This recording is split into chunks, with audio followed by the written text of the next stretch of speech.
Hello and welcome out to this episode of Outbreak Gamers. I'm your host, David Anthony, or my gamer tag is WEBDAVE. And of course, I am here with the one and only Gaming Forte. Gaming Forte, Forte. Can I just call you Forte? How's that? Yeah, listen, that's what I want you to do. Forte. All right. I like it. I like it, man. Thank you so much for being here. I really appreciate it. Nah, definitely, man. When I saw what you were doing, I was like, hey, Diller, put in a good word. He was like, oh, I already did it. So definitely had to come through and he's a show good some man. love. Yeah, Well, definitely. I appreciate that. I appreciate that. Because, it's like one of these things where like there you have a really nice perspective, and your perspective I really like, because of the job that you have. So you're on the front lines, so that's you get the feedback, you get the instant kind of like, this is what's on the street kind of feeling for Right. vibes on certain games and stuff. So that's Right. the good and the bad in all platforms. So I think that's great. So again, Forte, thank you so much for being here, man. Yeah, definitely. I appreciate it, man. But I always tell people when people say, man, people out here shilling for these consoles and stuff, they ain't even get paid. I said, well, technically, PlayStation, Nintendo, and Xbox pay me to talk about their product.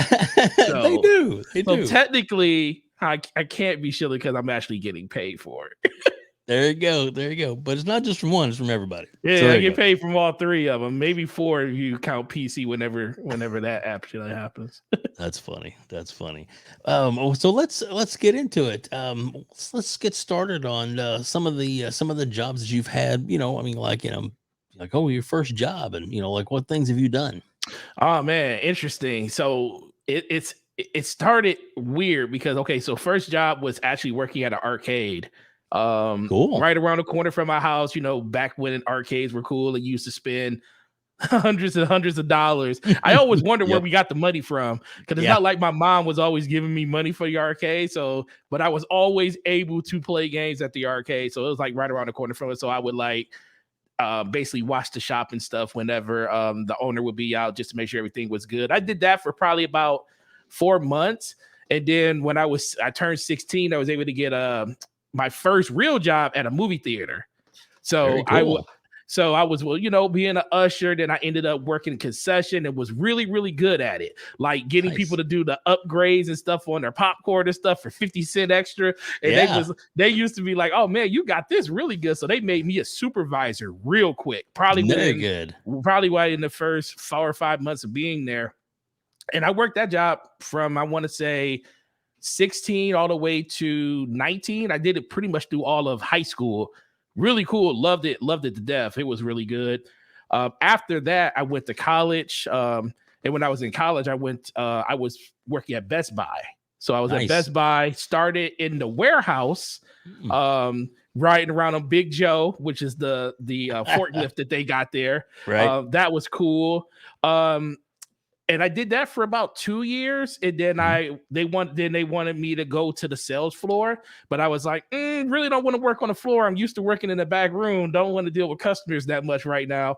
Right. So they had an opening in their installation bay in the road shop. Nice. And I've never worked on cars a day in my life, but I was really cool with one of the guys from the road shop. I was like, bro, how hard is it? He said, bro, I'll teach you everything you need to know. Nice.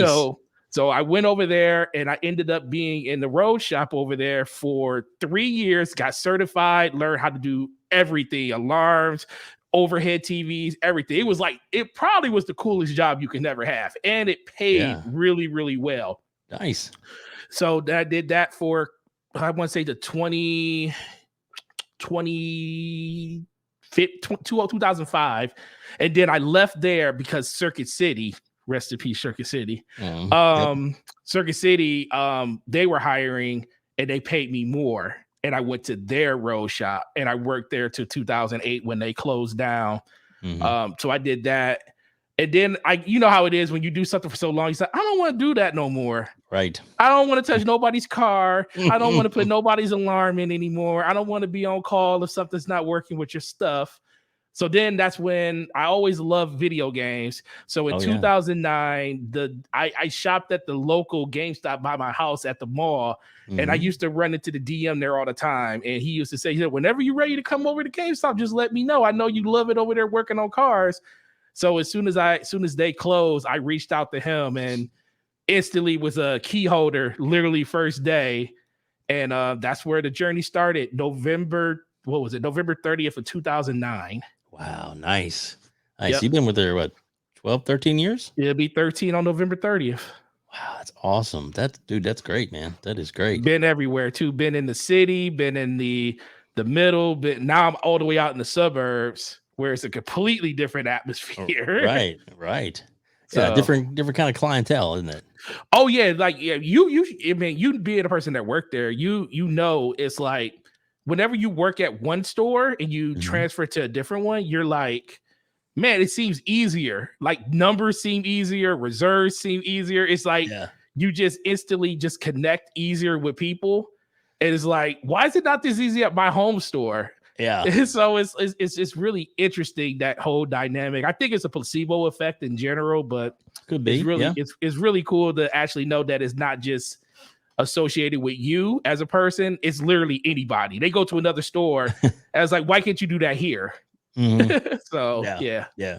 So I guess is the company is and not to get into them as much, but I mean, like, I know at the time it was kind of like I know, it was like, it was you had goals of subs and reserves kind of thing, and still do.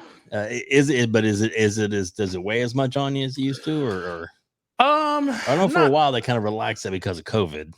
Yeah, not really. I mean, it's definitely a lot lighter than it used to be. That's good. It's all about profitability now and stuff like that. It's just about getting people in the store. And in general, the one thing you got to realize when it comes to the company, it's regional based. It seems it's like when you see issue, like, people always talk about the horror stories, like from Reddit and stuff like that. But I always look at those horror stories and I'm like, man, what is happening in the rest of the world? It's like, because I feel like I have a really good regional manager that has really good expectations. I have a district manager that will literally back me on anything, and it's the same thing across our district. He was a store manager before he was a district manager, so he understands the plight of it. So in general, it just comes back to us like, yeah, we still have to perform, but we also know that there's people there that know that it's not always on us. Right. So we don't feel like it's this pressure to like super perform like your absolute best every day, even knowing that's still the goal. Right, of course. But it's good. But it's good to know that you can have a bad day or a bad week. Right. I always tell my people, you can have those things. Just don't make it a consistent thing where your week turns into a month. Right. Yeah. You don't want to be bad all the time. Yeah. Right. Exactly. That's where the issue comes at. And I think that's kind of the conversation that needs to be had across the company when it comes to there's different regions, because every region seems like it's different to it, at least from the outside looking in. Right. No, I agree 100%. I know that, like, there's sometimes when it's sometimes it's the opportunity. In other words, like customers that come in and and you're trying to explain to them the benefits of of the discount and all that kind of stuff, and they're just I really don't need. I won't use it that much, kind of thing. That's cool. You just kind of let that roll, kind of thing, and then and then if they come back in the next month or a couple of weeks later, it's I would always, hey, remember, if you had done this, you would have saved this, this, and this, and now you would have been up to this, and we're already paid for the card, kind of thing. And sometimes they kind of like, I still do that to people to this day. Yeah, that's awesome. That's awesome. I literally tell people, like, and that's the thing, is it's about having fun with it. Customers are there to have fun. They're here to buy games, but you can definitely read a room. Like when a person comes in with headphones on, talking on their phone, that person probably just wants to be in and out. Most people will have a legit conversation with you, and especially if they're your regulars. Like I'll have a regular comes in like, dude, you don't have a card yet. Why? And you're always in here. And then they'll say, well, I really don't need it. I was like, okay, you know what? You do need it, but I'm going to let you go this time. But the next time you come in here, I'm going to make sure I tell you that, bro, why ain't you got a card? Well, I don't come in here enough. You're in here 3 times a month. You definitely need a card. Yeah. And if you're in 2 or 3 times a year, that's usually enough for the reward system, the reward points. I never pay. I haven't paid cash for a subscription to Game Informer in years. Well, they give you the you get 2/3 of your money back literally the day you signed up, because they give you, with the new reward system, they give you the $5 coupon. You get the 5,000 points just for signing up. And then within the next 30 days, you're getting another $5 coupon because you get them every month. So literally within the first 30 days, your money you already got back. Right. And even then I was like, literally when mine's October, mine's due again. And so I know, like, probably in another, month or so, when I'm in there, I'll be like, how many reward points I got? I'll look it up for me and be like, cool, go ahead and do that subscription on there too. And it'll be like, boop, boop, boop, done. So I'm good for another year. Done. So, it's great, man. It is great. It is great. And it's, there's, like you said, there's horror stories for everything. I remember the old days when the, Battletoads was a thing. Oh man, I used to have fun with that when people would call the store about Battletoads. Like, you got Battletoads? I was like, sure do. When you coming up to get it? I love it. Like, now it's on Game Pass. Hey, yep, you sure can. $14.99 a month. You'll never, ever want for it again. That's funny. That is so funny. That is actually a good one. I remember saying that to somebody one time too. It's like, oh, it's on Game Pass. There you go. And they look at you like it because they think they're being snarky or whatever. Yeah, you don't even have to come in the store no more for your games if you don't want to. Just come in here and we'll take care of you. Yep, that's awesome. That's awesome. Like I said, man, I loved being it, and plus, for me, it gives you a unique perspective for the podcasts and stuff that you're on, and you're on a lot of podcasts and guest on podcasts, and you have a great podcast yourself, which we want to get into here in just a few minutes. But I think really that gives you a perspective that a lot of the people, that just don't know, because they've been to a store, but when you're at a store and you get all the people's, you hear the stories, you hear the problems that they may be having, and you usually, because you've been through it, can work them through a solution that they maybe didn't think of, so you can end up being their hero. And easily. I had people come in where how when the PlayStation does the reformatting of the hard drive and stuff, I didn't have people come into, like, it got to the point where it got so bad for a while that I literally just started bringing my laptop to work with an SD card in my bag so I could do it right there in the store for people, because very nice. It was just pretty insane that it was happening in such a clip. But then I found out that people literally genuinely love that. Like, I have customers that I've done that for, that literally transfer stores when I left one store to go to another one. They said, I will never shop at another store. You literally helped me with everything that I ever needed by getting my PlayStation working when I thought I was going to have to buy another one. Yeah. And that's great, man. That's and it, that also shows in your personality too. Like I said, you're a good guy, and it shows. And I'm not trying to make you sound weak or anything, but no, I'm just saying, I try, because that's a good thing. It's So, because there's a lot of people out there that just it's a job and they really couldn't give it. When it comes to, like I said, when it comes to personal life, and it comes, everything outside of Twitter, outside of YouTube and panels and podcasts and stuff, it's kind of hard for people to come up and believe that you are truly you in these scenarios now. Like, there's been many people that say, are you like this in real life? Absolutely. I'm not.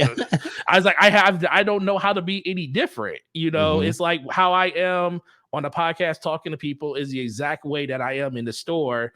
I might be a little bit more animated because, you have to bring energy and stuff when you come to like a podcast and stuff. But for the most part, I'm like, when a customer walks in my store that I ain't seen in a while, I'm legit happy to see that person. And, how's the kids? How's this? Blah, blah, blah. What you been playing?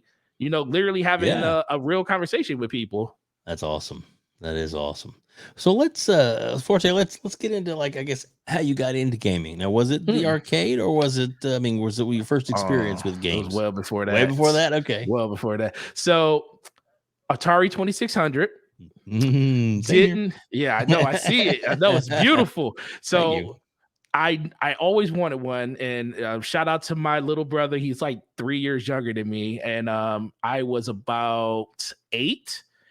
And my mom and my dad, how you had the the house, and you had the stairways that went up to the attic and stuff. Yep. So it was this big black garbage bag sitting on our stairs going up to the attic. And we had no reason to go up to the attic. There's no reason at 8 years old for you to go to your attic for anything. For some reason, I decided to take this trip to go up to the attic.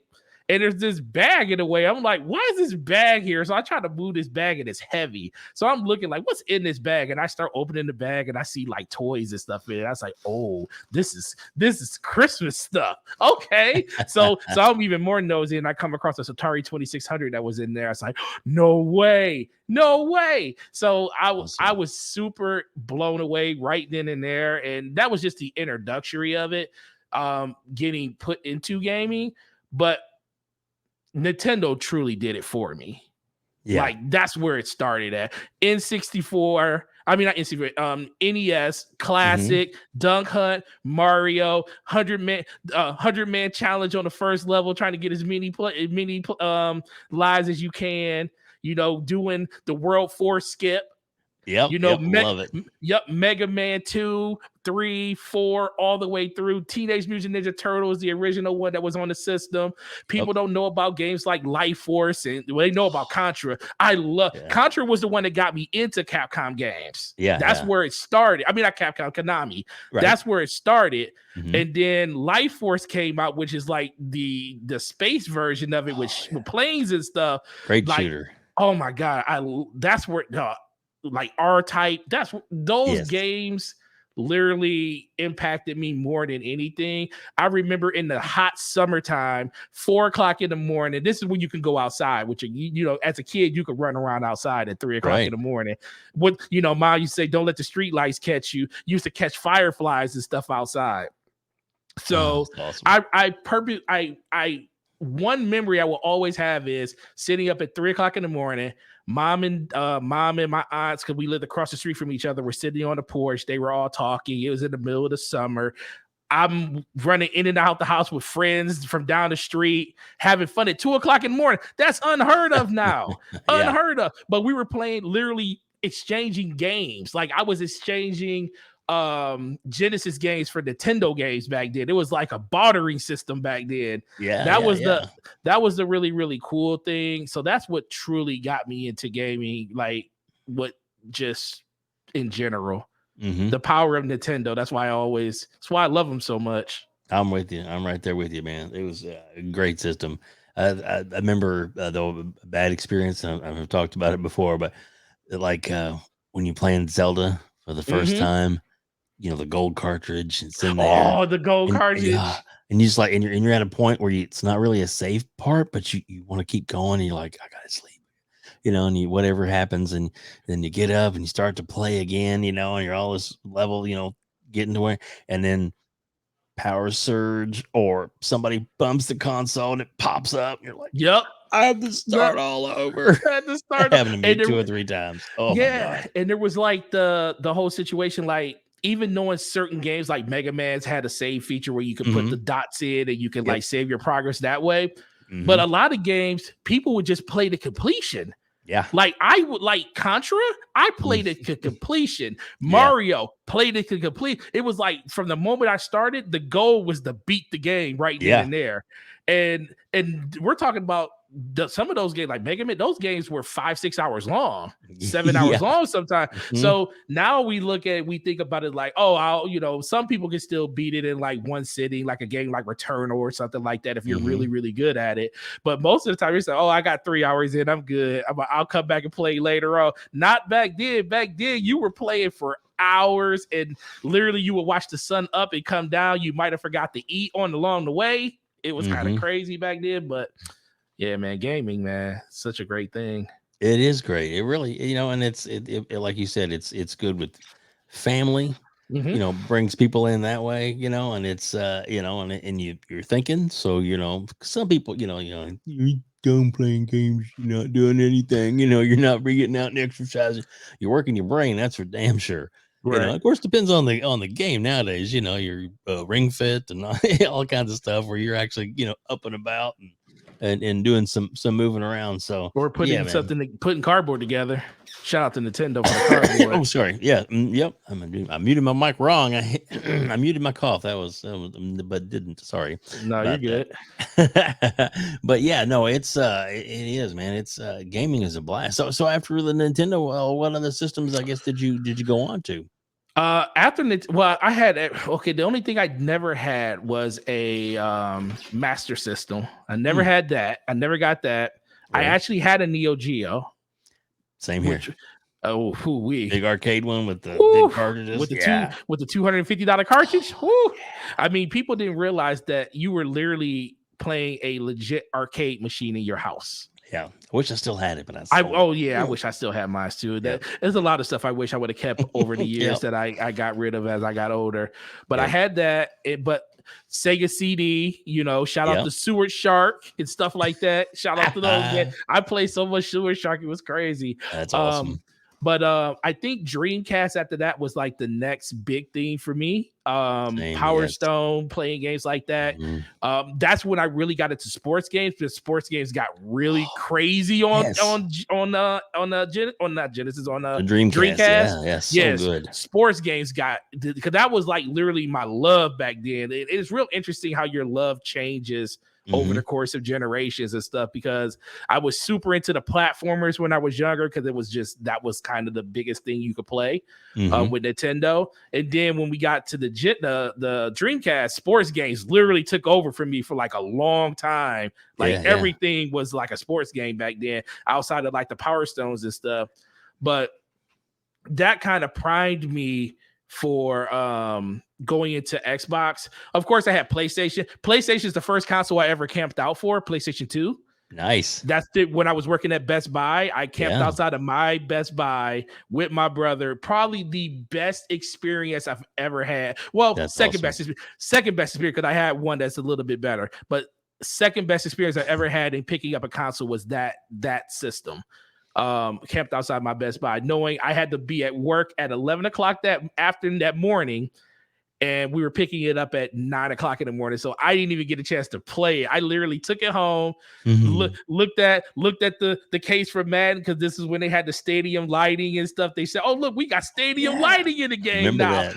And I was like, "Oh, this is so cool," and it's such a gimmick. They just got us all when. Sure.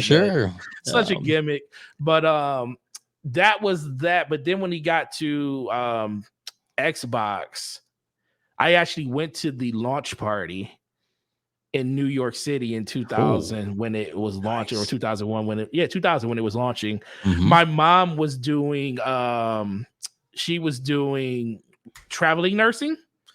So they happened to be striking in New York at that time. Oh wow. So she had a hotel room there already. And I was like, "Hey, Mom, I want to come down and go to Times Square, because this video game system coming up from Xbox, they're promoting down there."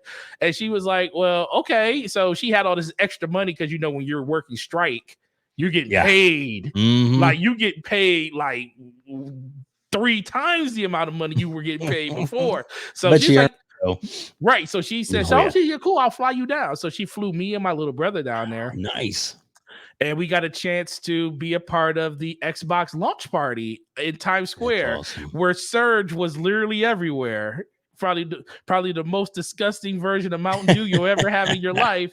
But it was marketed by Xbox, and we drank a lot of it. Yeah. So that was probably my most memorable thing. But after that, shooters, Ghost Recon, original Ghost Recon, loved it. Mech Assault, loved it. NCAA basketball, loved it. But then, oh man, you already know Halo just took over. We started carrying Trinitrons to other people's houses, and Trinitrons ain't light. We're talking about 300-400 pound TVs. Many LAN parties. Exactly. Oh man, I mean, we had our me and my brother. We both got one. we had, you know how you get the laundry chute? My room was upstairs, his was downstairs. So we would we literally went to Best Buy to buy 100-foot long Ethernet cable just so we could run it through the clothes chute so we could connect with each other. That's awesome. Because this was before Xbox Connect through GameSpy and stuff like that, where you could do it that way. So you had to like link them together. Man, we were having literally LAN parties in our house, upstairs, downstairs.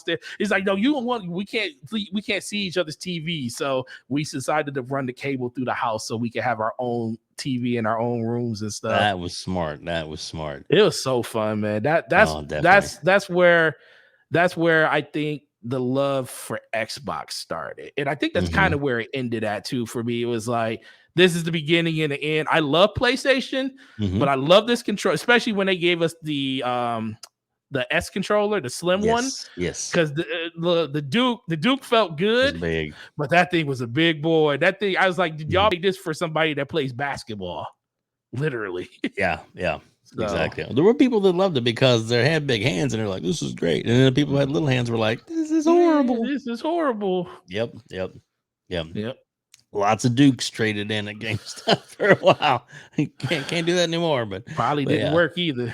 Exactly. Have them, like there was no way to test them. Like people trading in the controller without the pigtail at the end. Like, how can I hook this up to the system? It don't have the pigtail. Yeah. It's like, ooh, sorry. I'm with sorry. I came back to GameStop. I'm sorry. So now I guess with the current systems, you're all over the current ones, right? So yeah, got my I got my Xbox day. I got both my systems day one. Nice. I got lucky on my PlayStation. Look, you tell me, it is so beautiful being the store manager of a store because we all thought that PlayStation was going to get go live the next day because they did their event. They said pre-orders are going to start tomorrow because they wanted to give everybody a chance to get ready, make some preparations to get out and pre-order their system. And it's just like Walmart to ruin it for everybody. Walmart goes out there, does the whole, we're taking pre-orders today. Yeah. And then all of a sudden I get a phone call from one of my SGAs in the store. He was like, bro, you need to come up to the store right now. I was like, why? He was like, because the pre-orders are live for PlayStation. They're not supposed to go live till tomorrow. Walmart broke street day. Oh, I'm on my way. And we found out that my store had 29 of them to pre-order. And by the time it literally within 15 minutes, we were already down to 6. Wow. So I said, I hope you know that I was going to get one of these just in case it was going to fall to he said, no, you would have been good. But it's just the fact that within 15 minutes, we went from 29 in the store to 6. Yeah. Because news traveled that fast. So I ended up getting that. And the funny thing was, we were thinking if PlayStation has this many systems, then Xbox is probably going to have just as many. Nope. My store had, I think, 12, and I ended up having about 43 people in line. So I was going to pre-order my Xbox that day because I was like, I don't need to stand in line. I work. I'm just going to pre-order it when I go into the store. But when I saw that many people outside, maybe it was just, it hurt. It would have hurt my soul to pre-order one of those systems myself, because some of those people I know camped out literally overnight. Wow, yeah, to try to get it. So I'm thinking okay, well, surely we're gonna get another set of pre-orders for the system. So I'll let this one go, and I'll let other people, like the people that are in line, get it. I'll know when they come in. These people won't. I'll have a heads up on it. But guess what? That never happened. We never got another run of pre-orders on it. And the only reason I ended up with my Xbox on day one, because I ended up bartering with a customer.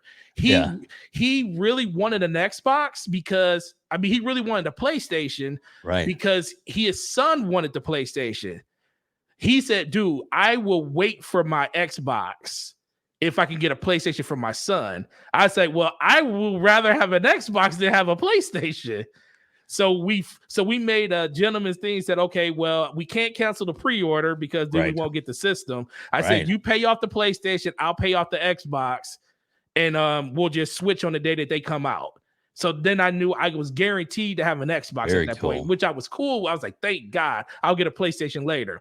But then literally a week later, one of my associates up in the store, like 45 minutes, called me. We're all in the same district. He calls me and says, hey, are you still looking for a PlayStation? I said, yeah. He said, I got one. How? They didn't open He said, well, I never got the initial run of pre-orders because our border it was closed up there because of COVID. So his store was closed on the day that pre-orders went live. So they just shipped him the amount of systems that he was supposed to get for pre-order. They just shipped them to him. Wow. So he had a full store. I think he had like 43 because he's like holy crap. Yeah, he had like 43 systems just randomly that nobody pre-order. And I was like, bro, I will drive to you to come get that. So he met me halfway, and that's how I ended up with my PlayStation 5. That's awesome, dude. So, that's cool, man. You're working out, and the karma came back around for you. Right? Man. That's awesome. I was thinking like, man, I really want because the only reason I wanted my PlayStation was God of War, and God of War still isn't out, as we can see. So, but it was just that I wanted to have it so I can say I have the system. When God of War does release, I will be able to play it. I don't have to go looking for it. Yeah. I'm right there with you. I got very lucky because I have, being a former manager, I have a few friends that are still managers, kind of thing. So, they kind of give me the insight. Here's when you need to be here.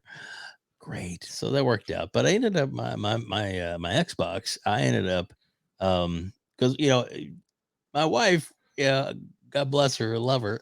She kind of like, do you really need to spend $1,000, 500 for one and 500 for the other? So I said, well, look, Xbox has this program.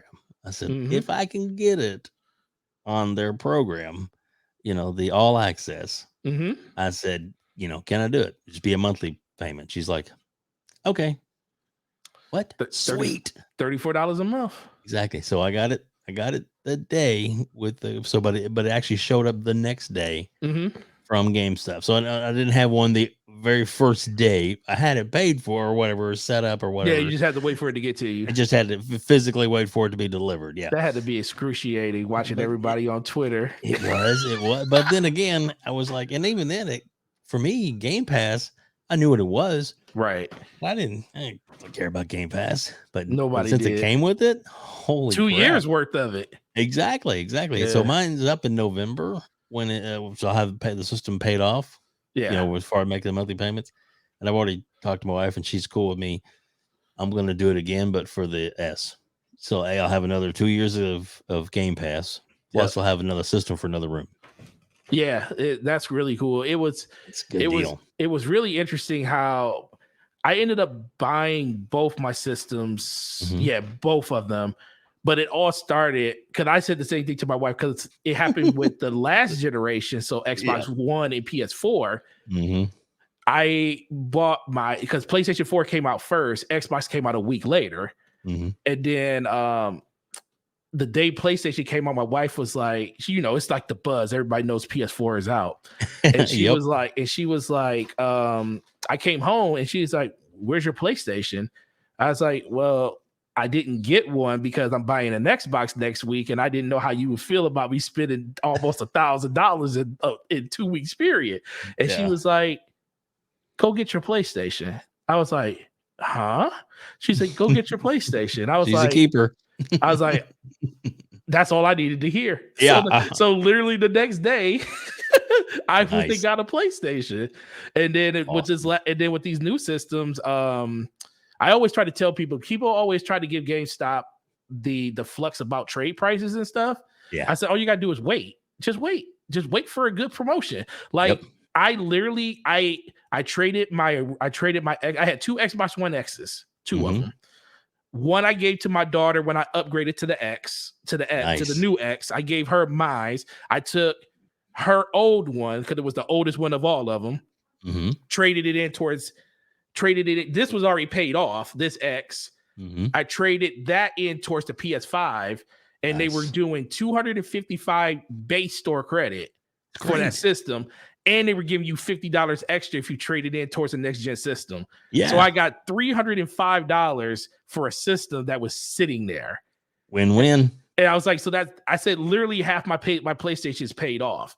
So then I had my PlayStation and my Xbox.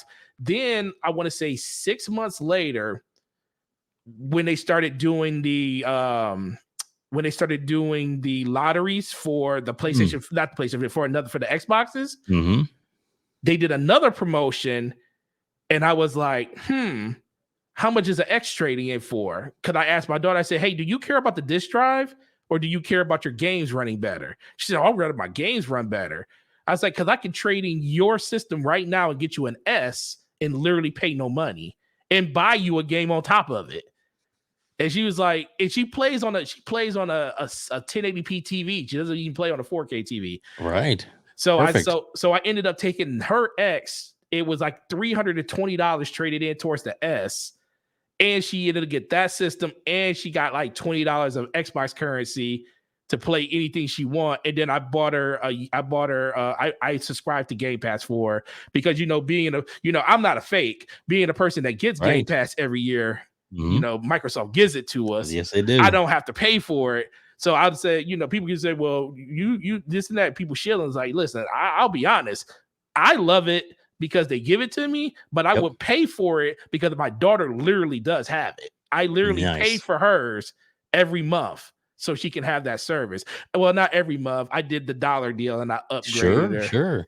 You're a good dad. But I paid for 3 years of Xbox Live to do that, $180 and upgraded it for $1. So she's good for a while.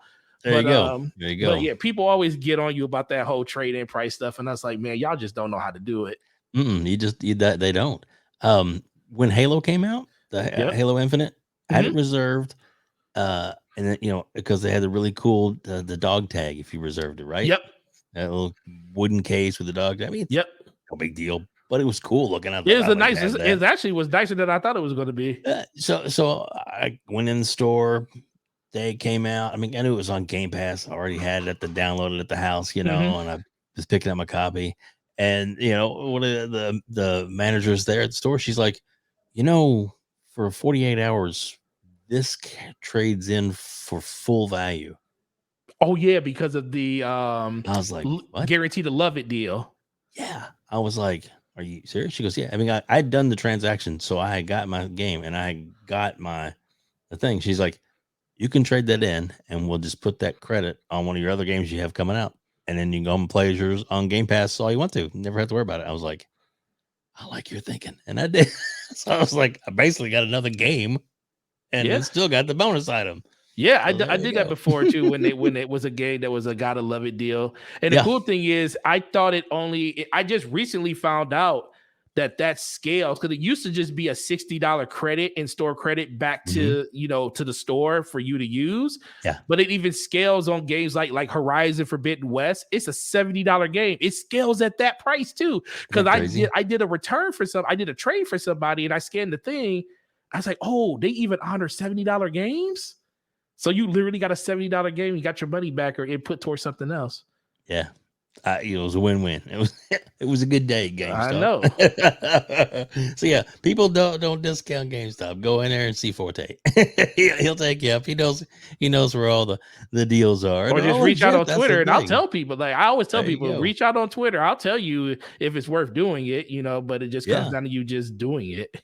Yeah, exactly. And you know what? I'm gonna make sure everybody has the links to your Twitter and of course your YouTube channel. All going to be in the description below, so easy for people to click on and find. So let's kind of get into how did you get into podcasting? How did you get into to being this influencer that you are? Because you definitely are an influencer.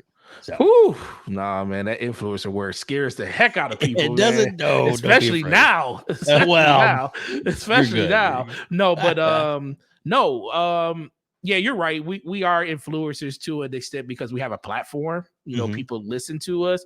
Yep. Do we like the the name of it, no, but I mean that's yeah. Oh, I know Dealer's like, I ain't no influencer. And just like I always tell Red that he's not an insider. Red, you're an insider, you know stuff. But funny. No, honestly, Luca, Ashley Luca. Yes. Ashley Luca was the one that got me into it. She was the first. Well, she was the first person that I. Okay, I guess I'll tell the story. So, the first podcast I ever did was PTK Blam. I did his show with Fuzzy Belvedere and everything. That's the first podcast I ever did. I came across Luca one time. She was doing a stream with Rand. Rand was she was on Rand's show, and I always love Rand is like by far my favorite Xbox personality. Like I always loved his content. I loved the fact that he was very passionate about what he talked about. And plus he was super relatable because this was when he was around like 4,000 subs. Right. He's super relatable, you know. They were talking about something in his podcast, and I super chatted to him. And I accidentally put an extra 0 in the super chat. So there was a 5 and a 0 that it was supposed to be, but it ended up being $500. Oh, wow. So I was like, so all of a sudden, everybody in the chat was like blowing up. He was like, "Yo, Forte, this, that, blah, blah, blah. You just bought my Xbox and all this other stuff." So this is right before the Xbox One X came out. Right. And so I tweeted, I said in the chat, I said, "Oh, one too many zeros." And then he was like, "Oh man," he was like, "Oh," he said, "We're gonna do what we can to get you back the rest of the money." And I thought that was really, really cool. Of course, he didn't have to do that, but they literally went above and beyond to make sure that I was taken care of. Like Luca DM'd me. He DM'd me after the show. It's like, "Yeah, is everything okay? Do you need any help? I mean, if I know $500 ain't the easiest thing to come by." And I'm sitting there like, "Oh no, I'm good. It's just that I'm mad that I made the mistake and hit an extra 0." But they really, really took care of me. And then I became really, really close with Luke after that. Like, that was like the icebreaker for our relationship. I got into her Discord with her, Slow-Mo, and everybody else.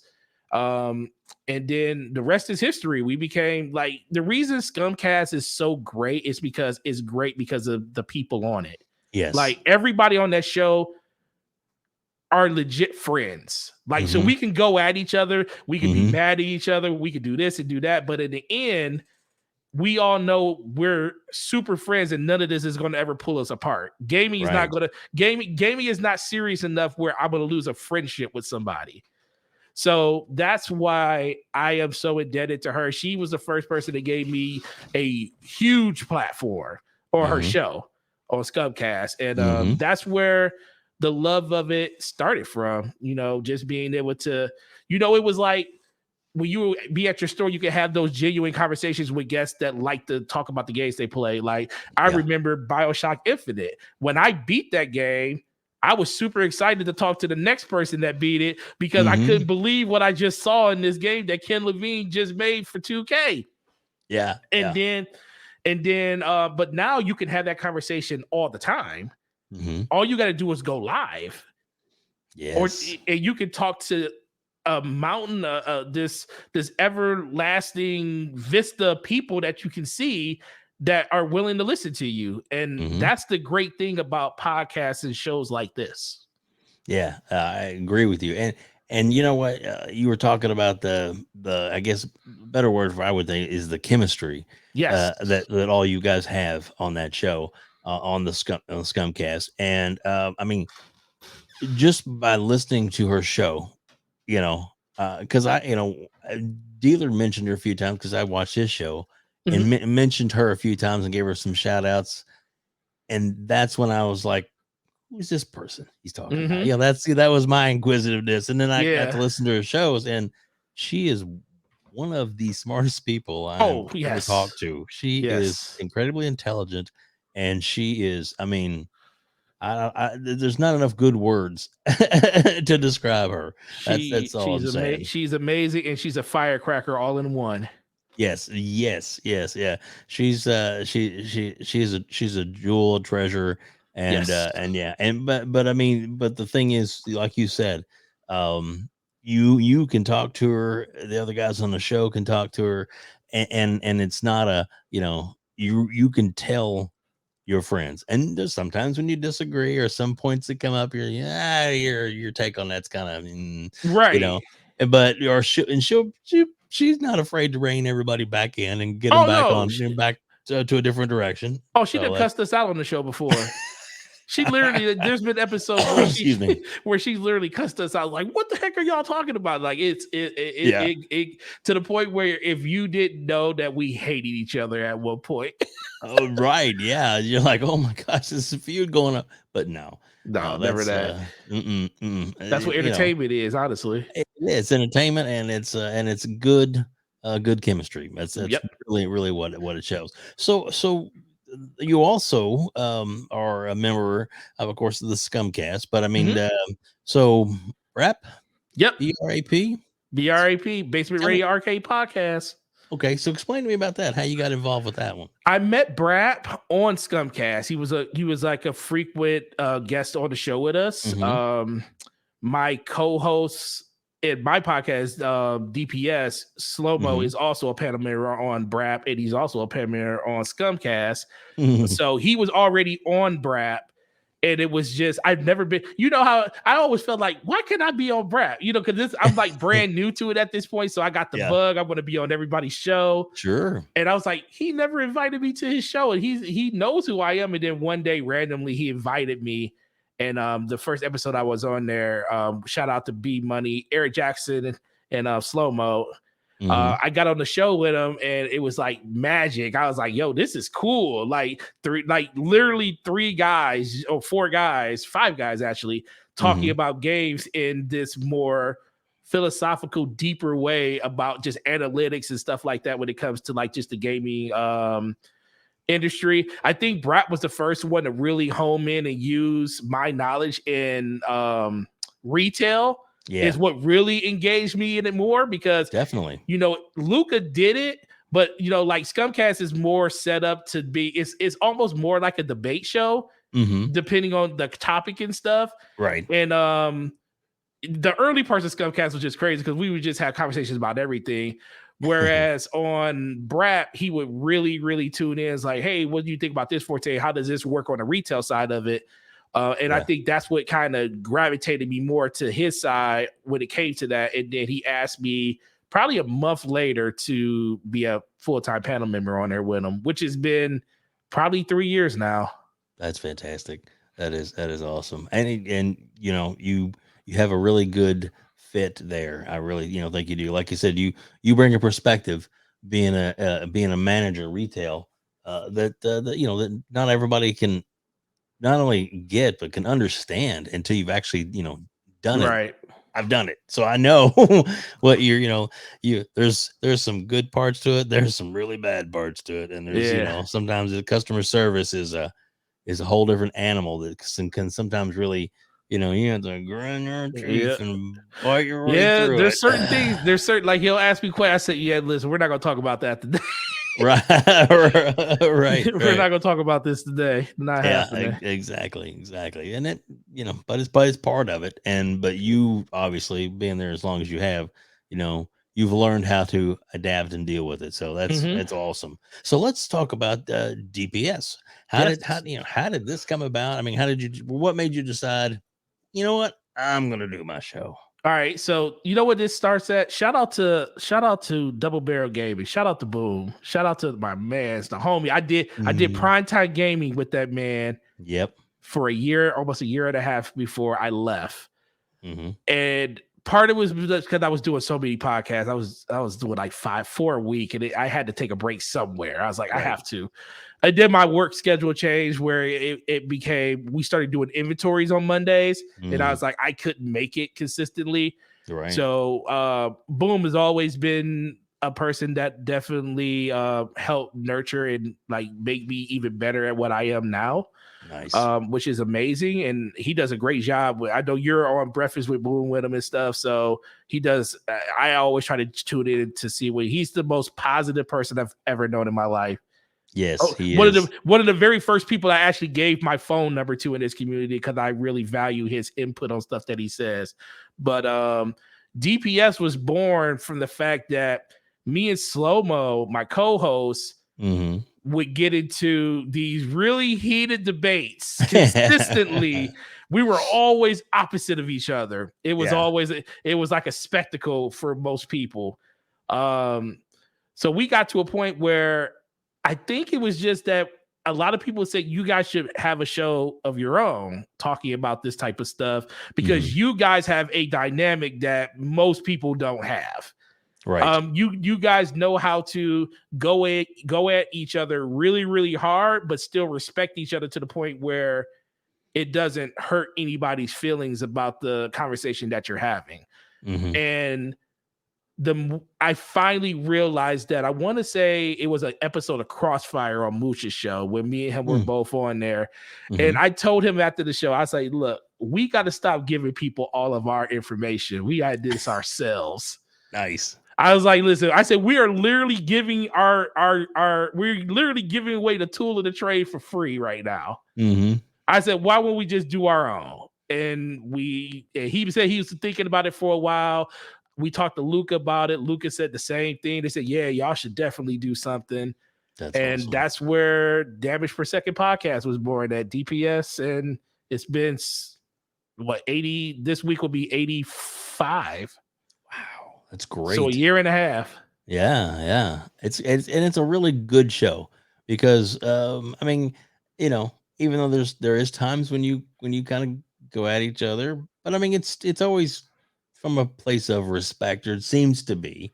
Oh yeah. So it's not it's never a, I've seen several of your shows, so I've never seen you guys, going at each other other than, really want to sell your point. And you'll really, but you're not listening to what I'm saying. Here's my point. Boom, boom, boom. And I like that. I really like that. I like that you guys, you feed off each other, like you said. Really good.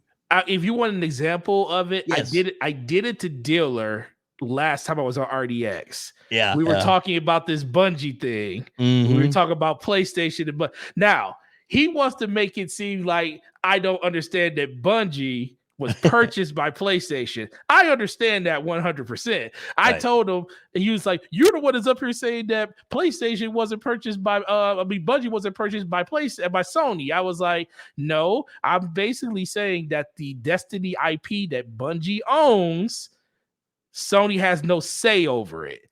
Bungie can do whatever they want with it, but I was not going to let that go." I kept bringing that up to him every time he would say, "Well, Forte, you say, I don't know what you're talking about." This, like, no, we are not about to leave this conversation so you understand what I'm saying. So I am very laid back until I feel like a person is either misconstruing what I'm saying or not getting exact. Because misinformation, I hate when people give misinformation. So when I feel like my point is not being understood the right way, I will harp on it until the end of time. Yes. Now you've guested several times on his show, and like I said, the most recent on Dealer show, and obviously he brings you in when he needs you because you have good chemistry with the group. So I supposed to be on there tomorrow with them. So very cool. I will be on there tomorrow with them. So I love them, man. Zocker. I remember when Zocker was such a littler person. Look, he's such a huge person now. I always give him crap about those crappy thumbnails that he puts on those videos. But guess what? It works. I tell her, I was like, I can't believe that you literally get thousands of views on a white background with a picture of Phil Spencer for the 50th time that you used on it. But guess what? It works. It does. I love his stuff. I love his videos. His videos are good. Yeah. He's one of the elusive ones that I'm gonna have to work on in the future to get him interviewed. I'd like to know more about him. Yeah, But I found out that he's quite taller than people he think is. too. He is. I wouldn't have got I that. would have either. Never would have thought it. I think it was on Colt's show last week, and it was like the way he sits in the chair, the way his camera is, it kind of makes him look like he's not a very tall man anyway. And then in the conversation, something came up, and he's like, well, I'm 6, whatever. I'm like, what? 6 what? Yeah, exactly. so yeah, which is awesome. So yeah, but anyway, but yeah, you've been doing this for a while, and your show is gonna I guess continue to grow, because it really is, like I said, it's something that everybody needs to tune into, and I highly recommend that anybody watching this and finding out more about you would definitely benefit by going on to, which I'll have the link in the description below, but not only subscribe to your channel, but make sure they hit the little icon, the little bell icon, so that when you guys go live, that they're ready to, to jump in and get informed. So when does that air anyway too? Every Thursday 9 p.m. Every Thursday 9 p.m. Yep, Cool. EST. Yeah, okay, cool. So that's good. So that'd be 6 8 o'clock my time. Yeah, 8 o'clock your time. Yep. Cool. Yeah, that's only once have I gotten mixed up on an interview where it was like I had talked to somebody about doing an interview, and I was like, oh, cool, he's in this zone. And then that didn't work out, and I ended up getting another interview at the same time, but he was in a different zone. So I'm like, he's like, I'm ready when you are. I'm like, well, yeah, I'll be there in an hour. I did that. I did that to Colt one time. That's so bad. Yeah. I did that to Colt one time. I was supposed to do, matter of fact, the first time I was supposed to be on the show with him, he ended up getting ran. I ended up joining late. He ended up getting ran to come in there with him. Yeah. And I was like, bro, I forgot that you go live. I said, I thought you went live at 9. You go live at 8. Yeah. That's so funny. Yeah, because I was thinking, because we had just had daylight savings time. Right. Yeah, so a lot of people off. So we went forward an hour. So I'm thinking like, oh, it's gonna be 9 o'clock. But for him, he stayed just right at the same time. So I'm thinking everything's gonna move an hour forward, but it didn't. No. So I was like, oh, my fault. Oh goodness. Well, I was forgiven, so that dude, Forte, thank you so much for being on here today, man. I really enjoyed talking to you and getting to know you better. I think you're an awesome guy, and like I said, I have a lot of respect for what you do as a manager, and not only that, but I mean, being in the community and being a good, strong influence on a lot of people, and really, for lack of a better word, your shit, right. And it's and you come from it with a good perspective, and I wish you all the success in the world as you keep growing your channel. So no, I definitely appreciate that, and same thing for you. I really appreciate what you're doing here. You're bringing a spotlight, and you're bringing out an aspect of these creators that most people don't know. Right. And right. That's so what you're doing is even more influential than most people actually probably give it credit for. But yeah, it's always a good thing. And plus, you paved the way for us GameStop associates in there, man. I will always show love to people that did it before me, because as much as it seems easier now, oh my God, the stuff that y'all had to deal with back then was even worse, because they put a lot of stuff on us now. I can only imagine when it was busy and they had customer traffic that was not dependent on the time of day, right? That you guys were like consistently killing it. Yeah. Well, and the thing that, for me, it's like you've had to go through a lot of adversity with the changing of a lot of things the way they did it. I mean, from salaried managers to your salary's pay is still the same, but you're now hourly. And it was like, what? It was that was crazy. When I heard about that after I was already gone, I was like, it makes sense, wow. But it makes sense. But I was thinking like, oh, when they said we're going to keep you all at the same pay.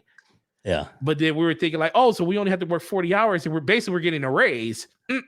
You got to know if you want to get. Well, we're basically guaranteeing everybody 44 hours, which is 4 hours of guaranteed overtime every week. And if you work the 4 extra hours, you will make exactly what you made before. Yeah. And I remember hearing that some managers that once it went to hourly for some reason, they felt like they were getting gypped. And I was like, it's math. Hello. It's math. I don't know what you really thought about the breakdown of what you were getting paid, but I don't know. No, well, the cool thing was the cool thing is they still don't force you. So if you don't want to work over 44, you don't have to. You just don't get that extra bump in pay. Right. So that's a net positive. You look at it like, oh, I can only work 80 hours every 2 weeks instead of 88 if I want to. Yeah. But who would do that? I'm not leaving that much money on the table. Yeah. Got it, especially around the holidays, man. Helps pay for those systems. Oh yeah, literally it was like half of those systems are just overtime. Yeah, there you go. Forte, again, thank you so much for being here. I really appreciate you being on today. And like I said, I'll have all the links and descriptions and everything on here. If everybody else wants to check out more episodes of our show, we have a website, outbreakpodcast.com, or obviously check through. We have a special section on our a playlist that is nothing but the Outbreak Gamers, over 20 different interviews to influencers so far, and a lot more coming. Plus, we have, the influencers is not just podcasters, but we have game developers, and got a few things in the works. Hopefully, fingers crossed, a few corporate people that have agreed to come on, and we'll see how those go. I'm not going to hold my breath, but we're going to keep trying, because like I said, I want everybody to kind of know about everybody, because this is a great community, good, strong community. And I'm glad to be a part of it. And I'm glad you're a part of it, because you do a great job. So Forte, again, thank you so much for being here on Outbreak Gamers